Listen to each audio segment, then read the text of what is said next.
and welcome to the Yes Live show on UK Health Radio. I'm Robin Daly, and as well as being the host for this show, I'm the founder of the UK charity of the same name, helping people with cancer learn about and access integrative medicine as a means to recover their well-being, not only physically, but also mentally, emotionally, and spiritually. My guest this week is someone well known for his activism in working to change the model of healthcare to one that's better equipped to meet the rising needs of our increasingly sick population. James Maskell. His is a model that embraces integration and lifestyle medicine fully, and so is a direction we at Yes to Life totally support. I'm speaking to James in the US. This is really great. Thanks so much for being my guest on the Yes to Life show. Great to be here with you, Robin. Thanks for having me. So, I heard you speak just the other day at the Integrative and Personalised Medicine show, and I absolutely loved your common sense approach to the massive issues facing healthcare. So, I'm completely delighted to get a chance to talk to you about it all. What I heard you saying was putting forward the outrageous idea of people directly helping one another to get well, and that being a far superior model to our current doctor-patient one. So, what do you say if you're on the spot to come up with a quick answer and you need to respond to a critic who's saying that what you're suggesting is a crazy and dangerous idea? Well, I mean, we're in a crazy and dangerous situation right now. I mean, if you look at the costs of healthcare, the outcomes of healthcare, especially in America, where I am, we have a significant dip in life expectancy, which is unprecedented in human history. So just continuing with the plan that we have right now, I would say is crazy and dangerous. A pharmaceutical first approach to chronic disease has failed, is failing in front of our eyes. And ultimately, I think it's time to really radically rethink what we do, but ultimately it's not really a radical rethinking. It's really just the way that we used to do things. And I think that there's, it was communities supporting each other. It was, using the value of the people in the community that, had wisdom and passed that wisdom on. There's certainly a place for conventional medicine in dealing with acute illness. And, there's been some significant gains from that, actually, even in cancer. The numbers in cancer are actually in some ways better than other diseases, like autoimmune diseases. But ultimately, if we want to create robust health outcomes, we really need to think again. And that's what I'm all about. Brilliant. All right. Good answer. So I want to hear a lot more, of course, about your ideas, but I wondered if you'd mind if we started off with a little dive behind the scenes to hear about you and your background. And on your website, you're described as a community builder, a healthcare entrepreneur, an author, a speaker, and a podcaster. None of those sounds like any kind of conventional healthcare professional that I recognize. How did you get into all this? What brought you to this work? Well, if you put all those things together, I kind of see myself as an activist, but I got a bit bored of just being active and wanted to actually build the new systems that make the existing systems obsolete, as Bucky Fuller would advocate for. So that puts me into podcasting and writing books and creating communities and starting companies, because I'm looking to actively solve the problem. And it seems like those are some of the tools that could get us there. I had a very unconventional childhood with regard to the healthcare that I was given by my parents. So I had a chiropractor and a homeopath growing up, and didn't really realize that was abnormal until I went to school and realized that no one knew what those things were.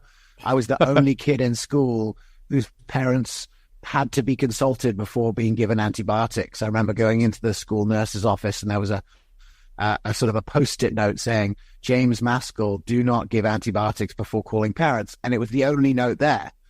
Right. If you went, I would guess that if you went into that school nurse's office today, there's probably 100 notes of all different types of things, because that was 1988 when I was 8 years old. And, since then we've seen the biggest growth in chronic pediatric illness in human history. So it would be a very different look today.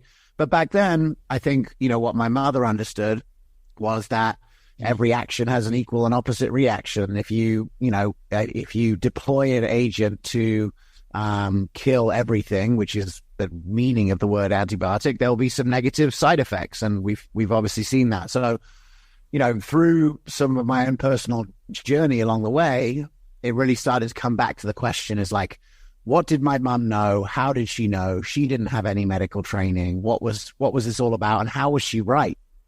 Yes.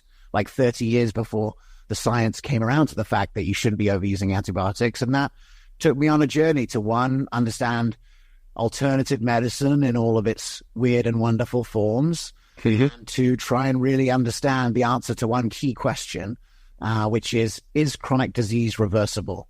And I came to that question from my health economics training. I went to university in England. I did economics with a focus on health economics. And I learned during my 3 years at university that in my lifetime, both the NHS and England, where I grew up, and in America, where I was born, both health systems, seemingly, divergent in the way that care is paid for and how the whole thing's set up, have one big thing in common, which is an exponential rise in the cost of care that is driven off the back of the rising cost of chronic illness, which is driven off the back of rising rates of chronic illness treated with a pharmaceutical first approach. And ultimately, I wanted to really understand, is there another way? And so 18 years, I left England, I moved to America, and I spent, the first 9 years really like trying to understand if chronic disease is reversible, under what format is it reversible? And then the last 9 years have really been starting to put a plan into place to reverse it at the scale that it exists. Fantastic. What took you to the US out of interest?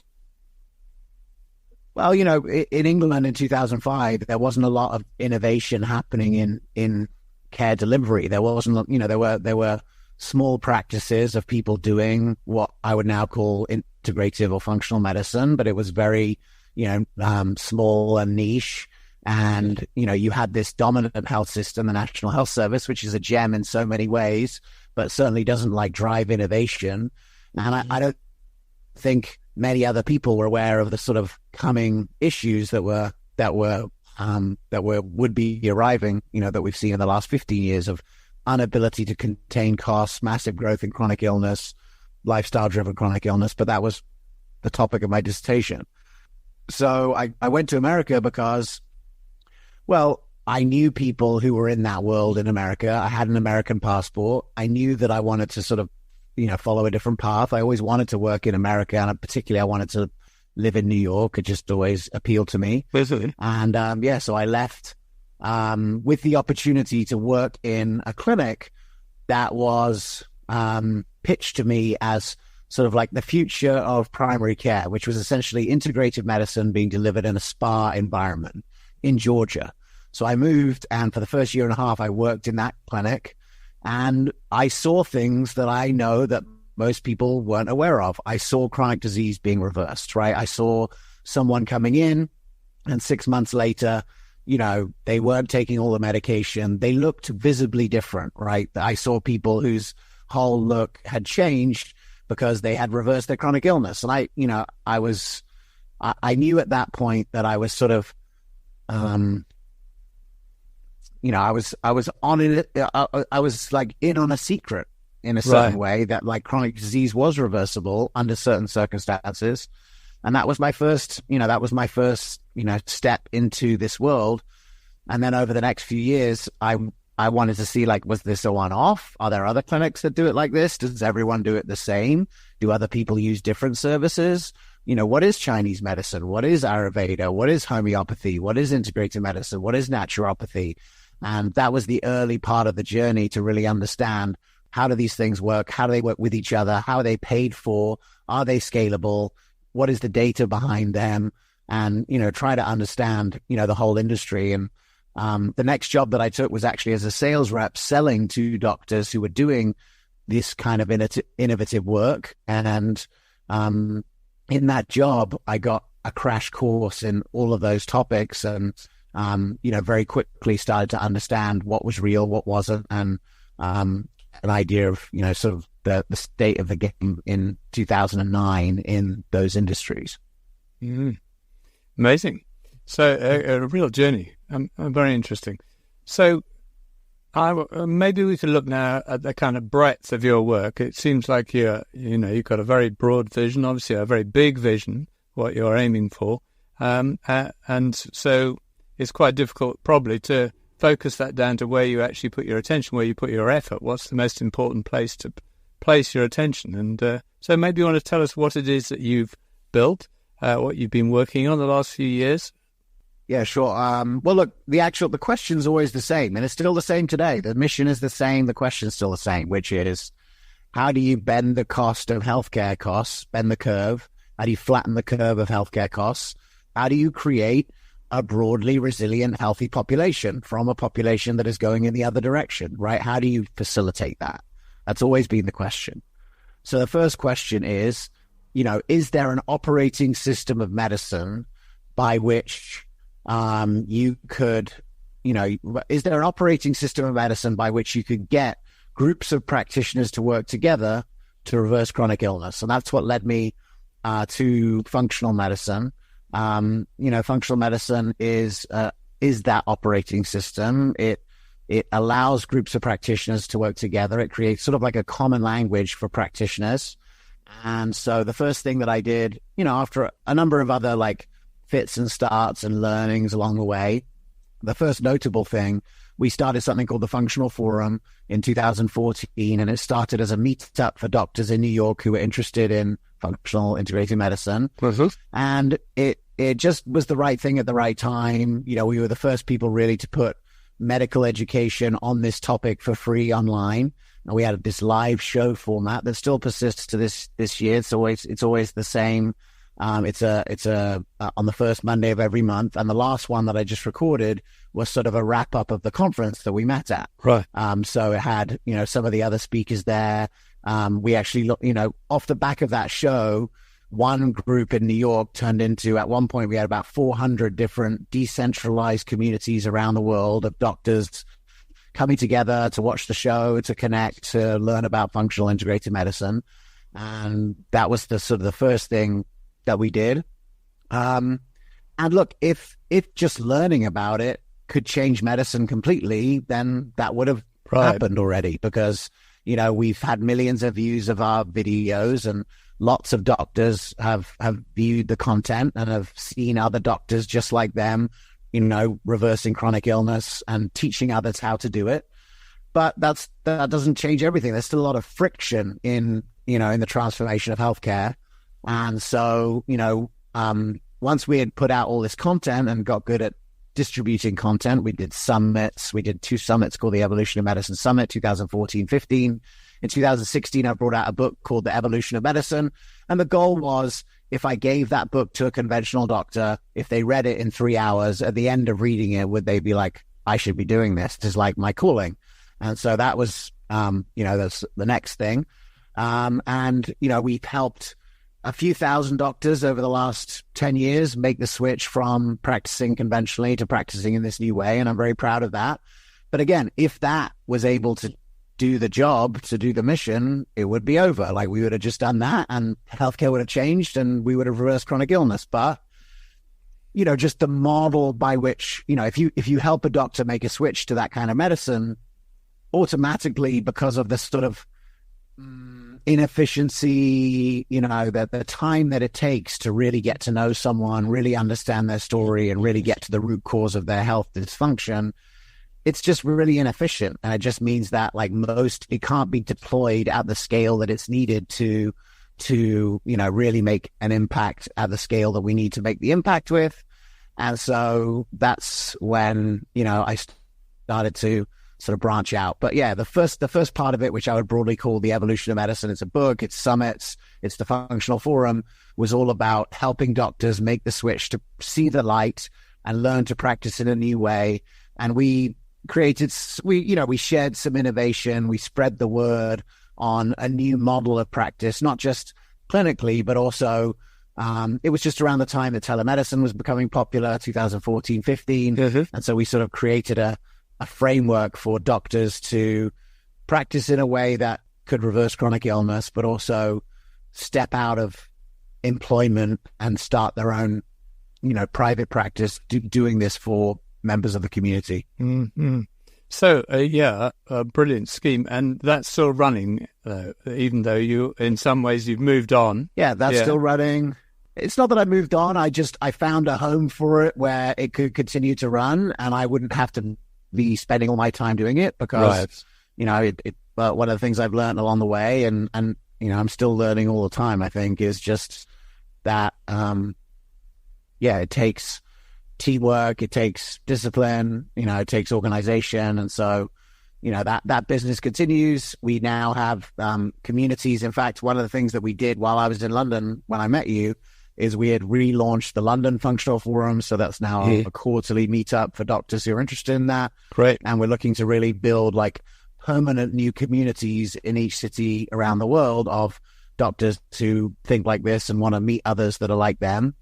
And, the goal to help doctors make the switch still continues.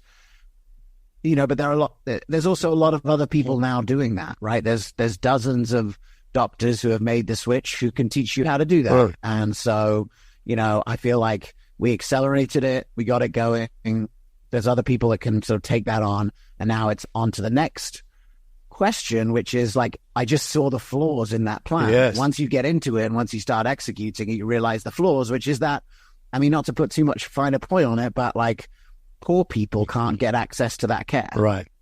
Right? Because typically those doctors now have a cash practice because they can't do it inside the system. And that means that the majority of people who, are not able to pay cash for medicine are now going to have to, are not going to be able to avail of that care in that model. UK Health Radio, the station that makes you feel good.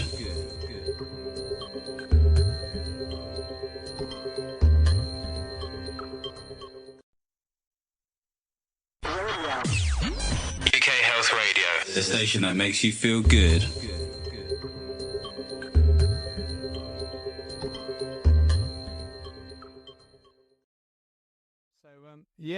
You're right. You identify the real problem. So, the affordability and also the other thing you mentioned is the sheer resource that's needed in order to give the amount of attention that's needed within the usual doctor-patient model. Everybody's sort of seen that coming well, what on earth are we going to do? We want to go this way. It's got such obvious benefits from a healthcare point of view, but how on earth do we deliver this? So this is where you've stepped in with really a bit of genius thinking, I think. Well, look, I'm paying attention all the time, right? So I'm looking and listening to what I'm learning. I'm seeing what's happening out in the field. And, as an economist, I was always looking for what is a more resource efficient way of doing the same thing, right? We can't always have incredibly well-trained doctors spending incredible amounts of time with each patient. That model can't scale. So what can?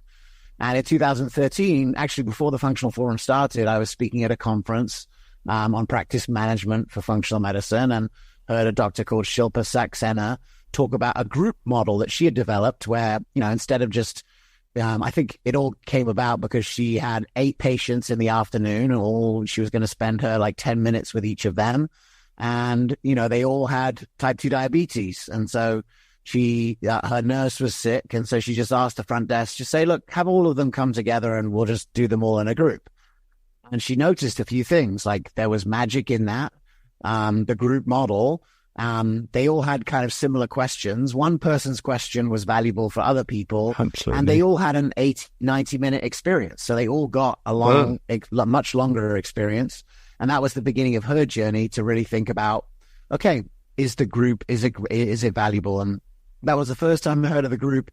And so it just perked my ears up because one, I sort of grew up in community and I understood that function, but I was also aware of things like Alcoholics Anonymous, which has a group function. And from then on, all the way through, really, we were always talking about this group function. In fact, my TEDx talk in 2015 was called Community Not Medicine Creates Health. And I talked about group visits on that TED talk. So it was always part of what I was most interested in. And then, in 2019, my partner who I built Evolution of Medicine with passed away, sadly. And I just had a sort of moment of reflection to be okay, what did we do together? What parts of it were valuable? And really to take on what we had spent years talking about, which was that essentially the only scalable model to really deliver this was to do it in groups. And so I wrote my second book called The Community Cure. Mm-hmm. And in that book, just really looked at all the different ways in which this new operating system of care, functional integrated medicine, when paired with a group model, had transformed outcomes, across all the different sort of clinical areas where it had been deployed. So, from type 2 diabetes to mental health to autoimmune disease, multiple sclerosis, even cancer, which is, I know, interesting to your listeners. Where had the group model been deployed and what were the outcomes? And the further and further I dived into that, I realized, one, the outcomes were sensational. Second, it really was very resource efficient. And third, there was enough data to sort of justify this. And that data was coming from credible enough places to sort of move the needle on healthcare. So I wrote that book in 2019. I started out by doing a podcast series where I interviewed like 13 of the leaders in this space.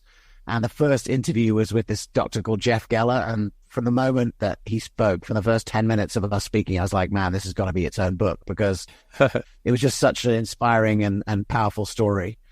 So that was it. And I brought out that book, and, COVID came.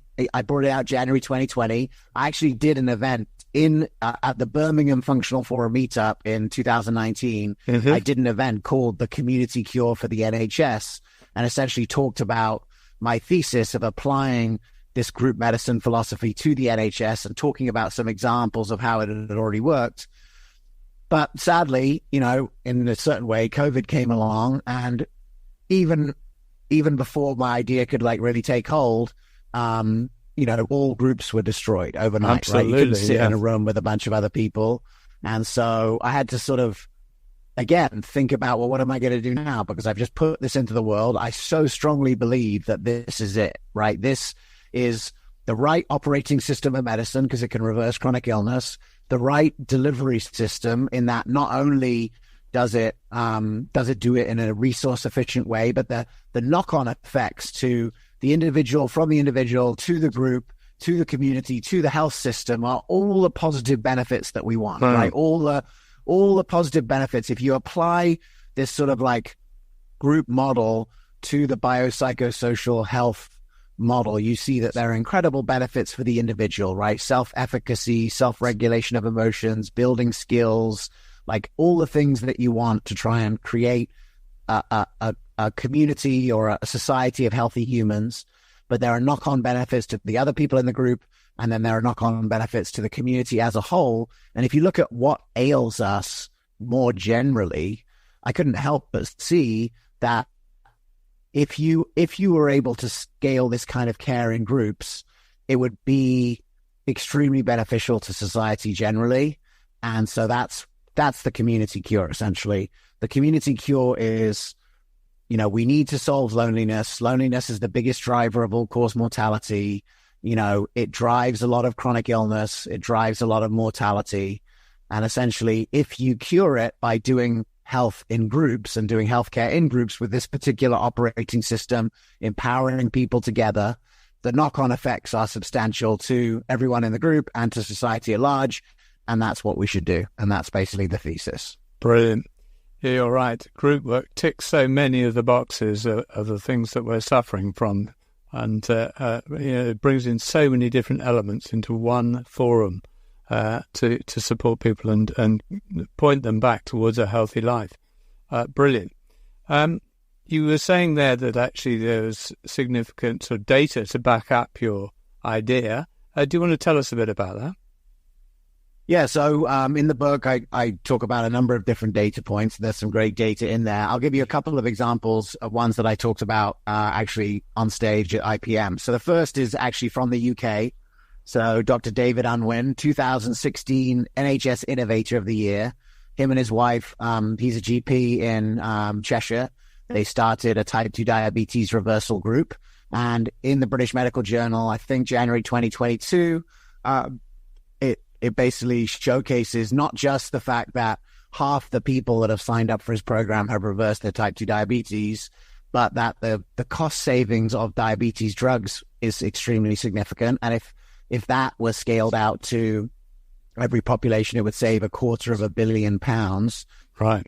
But that doesn't take into account all of the other savings of creating healthier humans. That's just the savings on the diabetes drugs. What about the savings on less use of A&E, less use of doctor's surgeries, less use of other drugs, for mental health or chronic kidney disease or COPD or all of these other diseases that go hand in hand with type 2 diabetes. So essentially, that's one example, and you can look that up. I think that's BMJ, January 2022.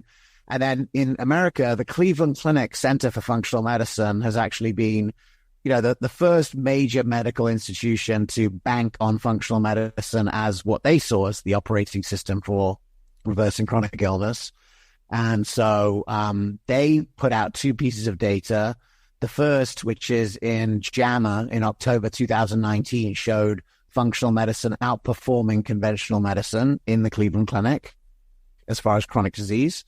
And then in April 2021 in the BMJ, that their group delivered functional medicine, which they created something called Functioning for Life at the Cleveland Clinic, and they deliver functional medicine in groups there, and these 10-week cohorts run by health coaches and PAs and dietitians.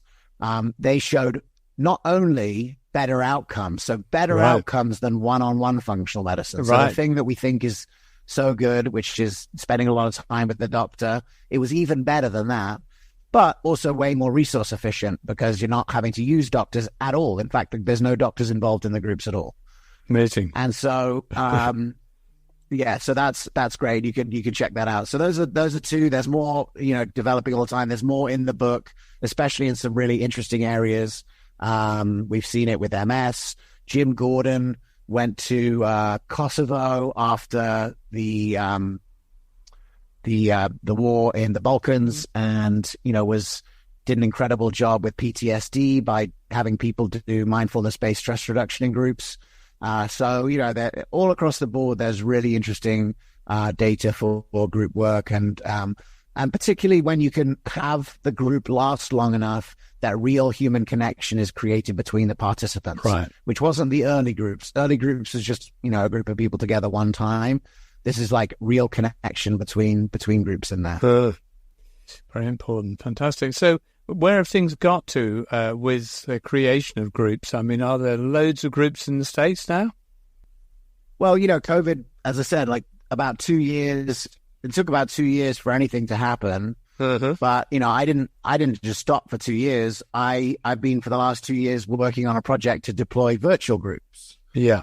Because I recognize that telemedicine thrived during COVID, and now telemedicine was paid for by insurance. And I had seen some examples of virtual groups before the pandemic. In fact, in chapter 7 of my book, I talked about one particular doctor under the topic of the future, right? That was the, chapter 7, which was in the future, we'll see virtual groups and we'll see remote patient monitoring. And in fact, it ended up being, if you look at COVID, one of the big problems with COVID was that you had all the sick people converging on physical locations, i.e. hospitals, right? Which meant that the spread of COVID between sick people was awful too.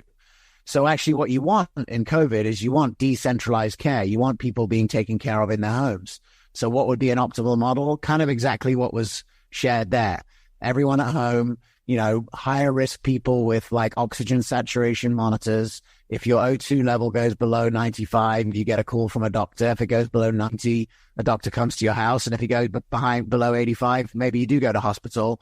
But essentially, you can keep people out of the ER. You can keep people in their homes. And that's what Dr. Rawn had developed. And then you use the power of the group to actually, to keep people connected from home as well. So that's where so for the last 3 years, I've been working on a project called Heal Community, where we deploy virtual lifestyle medicine, functional medicine groups as a service to industry. And we now have 2 healthcare systems that are using it. And now we're starting to get some interest from payers, insurance companies, bigger health systems, even the NHS. to deploy these groups. And, even though I would say an individual group session is better in person, I just feel like there's something powerful about being in person. I've been part of a men's group for the last 4 years that meets in person every week. And, we took a few weeks out during the pandemic to meet on Zoom, but in general, we meet in person. I know the power of in-person groups. However, I think in order to deploy group care across a whole population at scale, which I think is really the only way to solve the issues in the NHS, as an example, I think the digital delivery has so many benefits when it comes to scaling to a much larger population. And that's one of the things that I'm a strong advocate for at this point. UK Health Radio, the station that makes you feel good.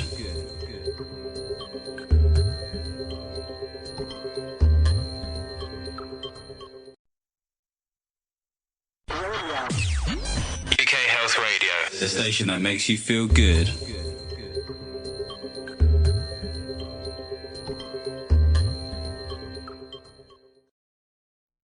Yeah, well, we've ended up thinking much the same. We have groups and we deploy both kinds. There's definitely huge benefits to real-world groups, for sure, but we've also found through having to create and use virtual groups that they have their own virtue, don't they? That, there are plenty of people who wouldn't even make it to a group because they're not very well, or they live in the Outer Hebrides or whatever it is.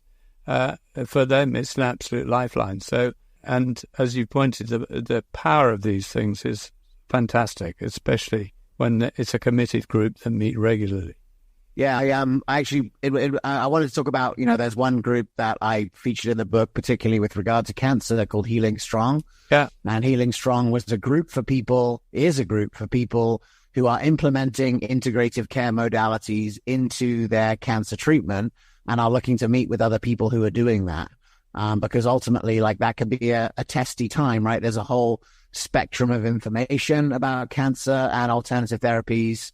And, ultimately this creates a structure for people to connect together and ideally to help people, make the right choices and to support them in doing health creating modalities, right? A lot of content that we've had with regard to cancer over the years on Functional Forum, as an example, with regard to integrative oncology, is that, yes, your doctor will be very good at coming up with a disease care plan, but what's your plan to actually have to be healthy?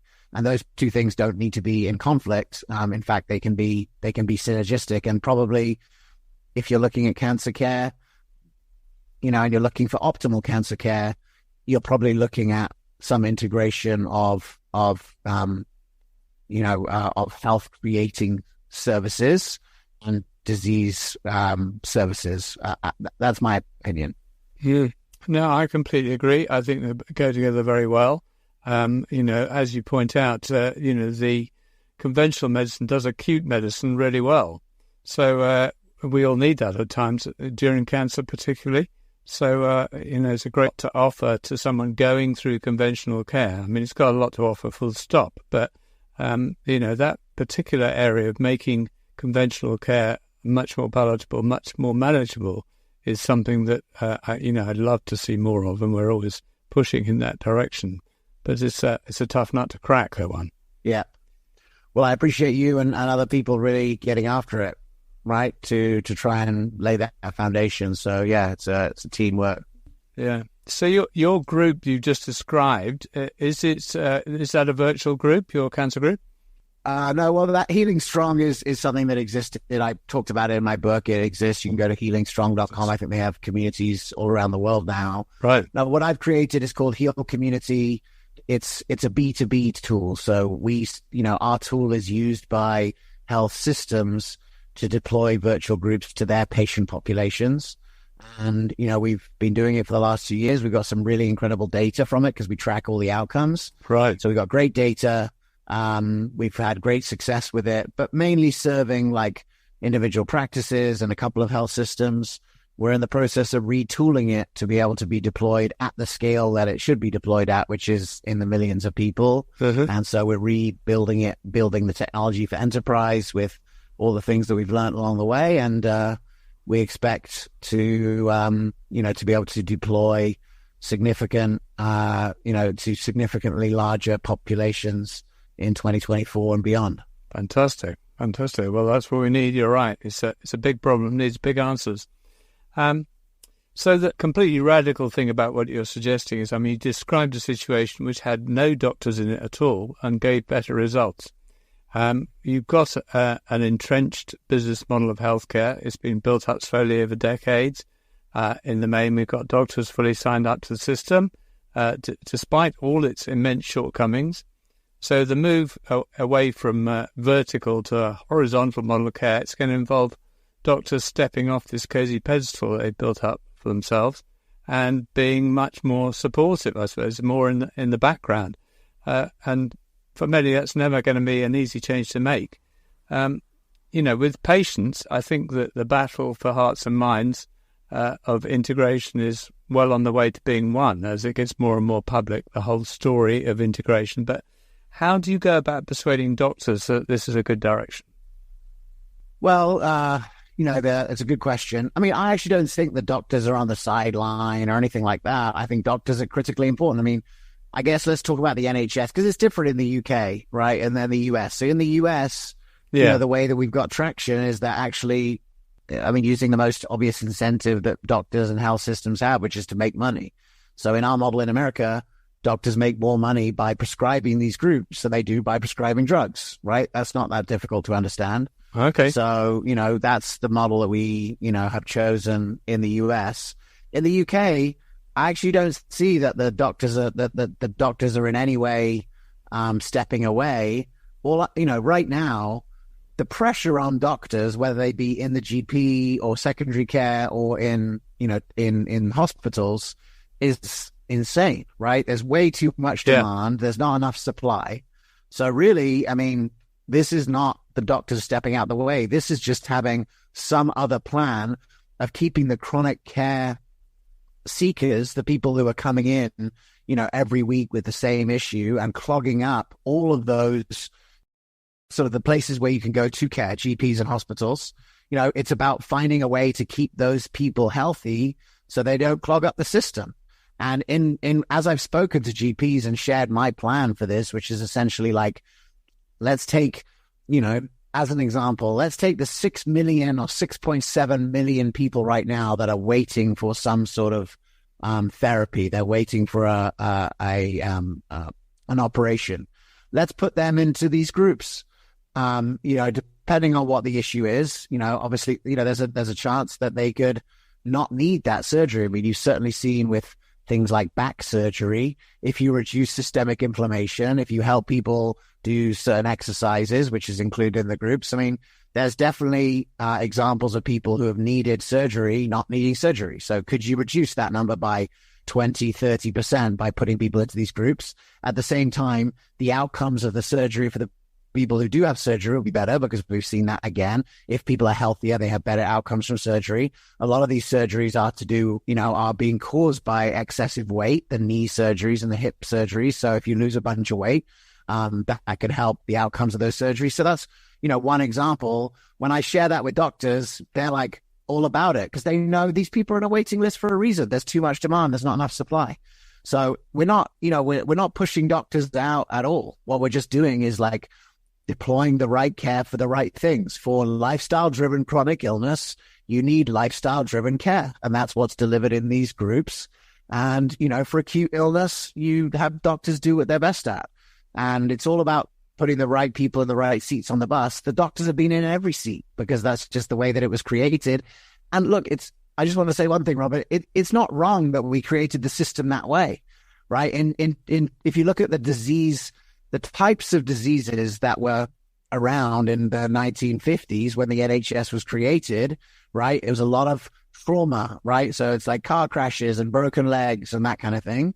There's a lot of infection, right? There's a lot of acute issues. It's totally reasonable to have a doctor-driven system for those kind of issues because that's what is, you need the best clinician to make the best diagnosis to get the care moved along because these are acute in nature. If you mess up, the person dies. But the vast majority of what we're dealing with today is not that. And so we just need to have an appropriate system for it. And my experience with doctors, if I have an opportunity to sit down with them at all, they think this is totally reasonable and actually a much better use of resource. So I don't see any sort of I see it more as a synergy rather than any sort of conflict. Well, that's great. Yeah. Anyway, it's a real light bulb. The fact, the thing you mentioned earlier is that actually the results from a group exceed the results from a single functional medicine practitioner one-to-one, which you're right, that there's a tendency to think of that, well, that's the ideal if you could afford it. And actually, the cheaper solution comes up with a better results, which, doesn't often happen, but that's nice. Yeah. So, I just wanted to look back at the whole movement a bit to finish off. I mean, for me, I've been looking at integrative medicine for years and what drives it and what all the touch points are for moving things along, what all the sticking points are where we need to pay attention. And the one thing about it is that it's seemed to be, overall, it's a patient-driven movement. And one of the things that's enabled that has been the advent of the internet, where people have started talking directly to one another. It didn't really happen before the internet came along, as far as I can tell. And and so you get from that dawning to the point we have now, where there are thousands of Facebook groups or whatever have you talking about different conditions and sharing things with each other. And it's definitely got some of the ingredients of your ideas in it, but at the same time, it's a complete Wild West. And it seems to me that you've kind of you've picked up this idea of patients directly interacting with each other and moved it into a different place. So I just wondered if you wanted to summarize the ways in which you think the HEAL community harnesses all the positives of that community model that grew out of the internet and delivers them in ways that avoid those shortcomings of what's evolved organically. Yeah, absolutely. So the first thing is that in HEAL community, it's deployed as part of the health system. It's not this other thing that is happening that the doctor doesn't know about and that the doctor has no oversight of. And I think that's some of the biggest criticisms of those kind of things. Yeah. Where, it's like whatever's being said, there's no, third party evaluation of it. It's deployed under the doctor's nose, right? So it's not being done by the doctor, but it's an extension of the doctor's care. Mm-hmm. And therefore, all of the issues that are going on with the patient, or if anything comes up, all of that data is going into the clinical record and the patient record, so that can all be tracked, unlike a Facebook group. Second, Facebook and those kind of things are really not designed for health information. I mean, sharing your health information on those things is kind of like not a dangerous thing to do necessarily, but certainly the ads that you'll be received if you do share, right, will be slightly different. Which is just the nature of the Facebook business model. And then, it's really about like organizing the value of peer-to-peer. Yes, you could look at something in the Facebook group and you could see someone share a story and you might even connect with them, and you might at best, start a friendship with them, a pen pal relationship or whatever, but you don't know where in the world they are or where they came from, or you don't know what you have in common with them. In our model, we actually structure the benefit of peer-to-peer engagement, into the model itself. So, we have a beginning part of the process where we create safety in the group. It's a group of 20 or 16 eventually, but group of 16 to 20 people. They're together for 6 months. So there's enough time to really build trust. In general, those people are in a community together, right? They're in a physical zip code or area code, so that they can actually meet in person outside. We've had groups of people go to the farmer's market together, or actually, building a lot at home together. So, that's that I think it builds on the best of it, without sacrificing the benefit of it. And also, there is a part of it that is emergent in that, one person's experience helps another person, one person's expertise helps another person. And there's some emergent phenomenon in these groups that's very exciting too. Like we have a structure that we've built and we've tested and we've tracked outcomes for, which is now it's a 24-week initial episode of care. But if you look at some of the best groups that have had the biggest impact over time, they never stop.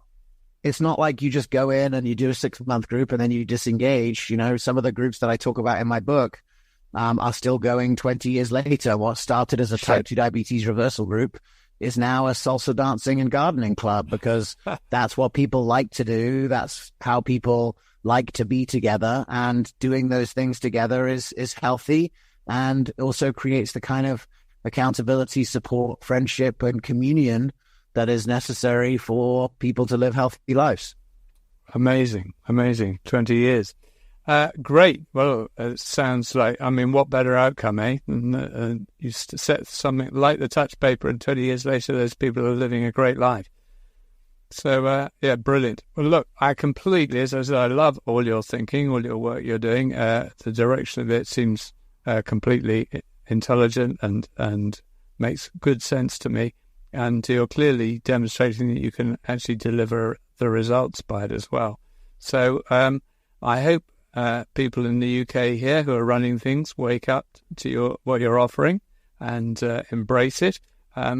I don't know how long that's going to take, but they certainly need some answers here very quickly. Things are going downhill unbelievably fast. So, yeah, this sounds like a brilliant solution. So thanks very much for coming on today to talk about it. It's been an absolute pleasure. Really excited to hear about all your work. Thanks, Robin. And yeah, keep up the great work. I know, so many people depend on your efforts. And, obviously you've seen the same thing that I have, which is that if you find the right structure to put people together, great things can happen. And I'm excited to see what comes from this conversation. And if people want to get in touch with us about Heal Community, you can go to healcommunity.com. My website is jamesmaskell.com. And you can actually download the book for free. So I kept the rights to the Community Cure book. And if you go to thecommunitycure.com/audiobook, you can actually download the book for free. And I kept the rights for that second time around so that I could, have this go as far and wide. So if you've been inspired by this, download it, share it, do whatever you want to do to get the word out there, because we are facing a crisis. We didn't really talk about it. It is a physical health crisis, but there's also an even bigger kind of mental health crisis. And bringing people together and have them working on healthy behaviors together is a pretty elegant solution to a pretty tricky situation. Well, that's a brilliant offer with your book as well. Thanks so much for that. No problem. All right. Many thanks, James. Thanks, Robin. Bye-bye. Take care. Bye. So good to hear about all James's work, and best of all that he's producing the figures that take it beyond a great idea into the realm of a science-based direction for medicine. Do look up his book, The Community Cure, the audio version of which is a free download from thecommunitycure.com/audiobook. A reminder also to check out yestolifeannualconference.org to see the great lineup of experts who will be speaking and leading workshops at the Yes to Life Annual Conference, which is on the 7th of October in central London. Why not get yourself booked in at the lowest price right now? Thanks so much for listening today. I'll be back at the same time next week with another Yes to Life show here on UK Health Radio. So I do hope you'll want to join me again. Goodbye.